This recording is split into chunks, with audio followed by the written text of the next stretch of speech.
안녕하세요. 리치서클TV입니다. 보조지표에 대한 강좌 제18단, 오늘은 OSMA 지표에 대해서 알려드리겠습니다. 오실레이터 이동평균 혹은 이동평균 오실레이터라고도 합니다.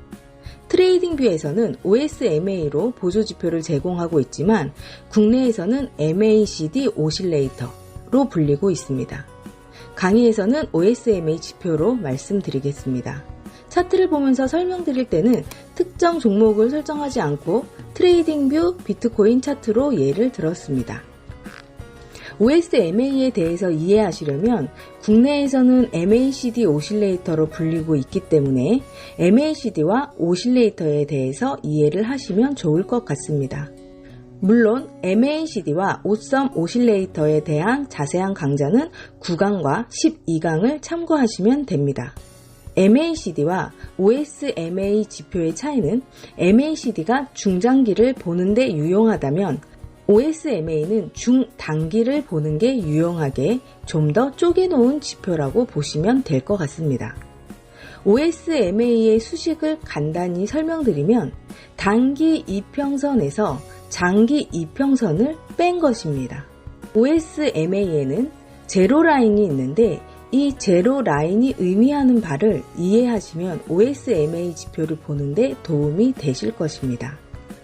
OSMA 지표는 단기와 장기를 뺀 것이라고 말씀드렸는데 제로라인은 이 두 이평선의 교차점입니다.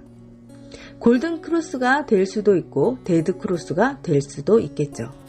이 제로라인이 중요한 이유는 수익률의 원상복귀가 된 시점이라고 생각하시면 됩니다. 쉽게 설명을 드리면 1,000원이던 종목이 1,200원이 되었을 때 더 오를까봐 못 파는 경우가 많습니다. 그러다가 다시 1,100원으로 내려가면 그때서야 부랴부랴 팔기 시작해서 1,000원으로 다시 원점이 되면 손실이 올까봐 더 매도를 하려는 사람들이 생깁니다. 누군가는 매집을 할 것이고 누군가는 1,200원일 때 살 걸 그랬나 하고 후회하던 사람들이 1,000원으로 다시 돌아왔을 때 사려는 사람들도 생깁니다. 제로라인 선이라는 것은 추세가 마무리되고 다시 새로운 국면을 준비하는 단계라고 보셔도 됩니다. 기본적인 매매 방법은 제로라인에 주목하는 것입니다. OSMA 캔들이 제로라인 아래로 내려갈 때는 하락 추세로 봅니다. OSMA 캔들이 제로라인 위로 올라갈 때는 상승 추세로 봅니다. 캔들의 크기도 중요하게 보는데 고점과 저점을 파악할 때 사용됩니다.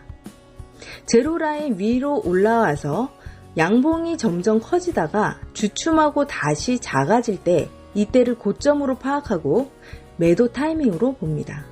반대로 제로라인이 아래로 내려와서 음봉이 점점 커지다가 주춤하고 다시 작아질 때는 저점으로 파악하고 매수 타이밍으로 봅니다.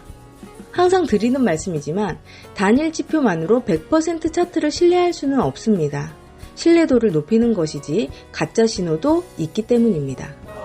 차트를 보셔도 OSMA 지표가 한 발 늦게 보이는 경향이 있습니다. 그래서 몇몇 전문가들은 4개에서 6개가 지나면 추세가 변한다 라든지 횡보장일 때 제로라인 위에 있느냐 아래에 있느냐를 보라고 한다든지 여러 가지 의견들이 있습니다. 이러한 의견들이 무엇이냐 하면 전문가들의 노하우라고 할 수 있습니다. 전문가들마다 선호하는 지표들이 다 다릅니다. 그리고 보조지표의 종류도 다양합니다. 중요한 것은 보조지표들의 성격을 파악하는 것이에요. 그리고 여러 믹스 타점 강의들을 보시면서 나만의 노하우를 만들어가는 것이 중요합니다. 보조지표마다 계산된 식으로 패턴을 확인하고 예측할 수 있는 도구라는 것은 확실한 사실이기 때문에 지표를 통해서 차트를 분석하시는 것이 중요합니다. 예를 들면 최근 비트코인 장이 한때 여러 가지 이슈로 8천만원까지 돌파하기도 했었지만 현재 3천만원대로 크게 하락장을 보인 후부터 상한가로 갈 힘을 잃은 상황이죠. 또 다른 예로는 최근 코로나로 수혜를 보고 있는 주식들입니다. 코로나 상황에 따라 급등하거나 급락하거나 하기도 하죠. 전체적인 횡보장일 때 사용되는 지표와 급등과 급락의 상황에서 사용되는 지표가 다르겠다고 할 수 있겠습니다. 마진거래에 사용할 것인지 주식 중에서도 단타나 가치 투자에 사용할 것인지에 따라서도 사용되는 지표는 다를 것입니다. 그러니 한 번만 보고 알겠다고 넘어가지 마시고 여러 번 반복적으로 보시고 그 지표의 핵심을 이해하신다면 어느 순간 패턴이 보이시고 나에게 맞는 지표를 알게 되실 거예요. 여러 가지 보조 지표를 공부하시면서 나와 합이 맞는 보조 지표가 추려지실 것이고 믹스한 타점들을 분석하셔서 그 투자 노하우를 내 것으로 만드신다면 매일매일 꾸준한 수익을 내시는데 큰 도움이 되실 것입니다. 오늘 강좌는 여기까지입니다. 항상 성공적인 투자 되세요. 감사합니다.